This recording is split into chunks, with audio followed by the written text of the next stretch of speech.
Bu butun bir modlar, balki Minecraft tarixidagi eng kuchli aslahalardir. Bular shu qadar qudratliki, uning to'liq zirhlarini kiyganingizda xuddi kreativga o'tib qolgandek bo'lasiz.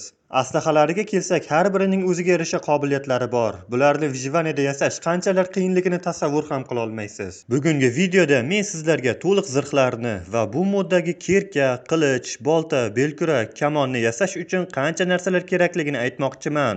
Albatta, ketmondan tashqari. To'g'ri, uning ham qobiliyati bor, lekin bu unchalik ham hayratlanarli narsa emas. Menimcha hech kim bu ketmon uchun vaqt va kuchini sarflamasa kerak. Xo'sh, bizning ro'yxatimizdagi aslahalarni yasash uchun bizga 2364 tadan 5 xil xom go'sht, bilmadim, nimagadir buning kraftida xom go'sht bor. 1182 tadan 7 xil o'simliklar, o'simliklarga balo bormi? 28248 ta endstone, 37664 ta ender marvarid, 2.127.600 tadan Minecraftdagi 6 xil ruda, 5766 ta nether yulduzi va eng qiziq joyi 2.209.775 ta olmos. Boshqa rudalarni tushunsa bo'lardi, lekin buncha olmosni topish haqiqiy muammo. Aytgancha, men sizga ma'lumot berganim bu Minecraftning yangi versiyasiga tegishli. Eski versiyalarida bu modning crafti birozgina boshqacharoq. Agar bu mod sizni qiziqtirgan bo'lsa, uni Telegram kanalimdan o'zingizga yoqqan versiyada topishingiz mumkin. Telegramimni kanalimning havolalar bo'limidan topsangiz bo'ladi.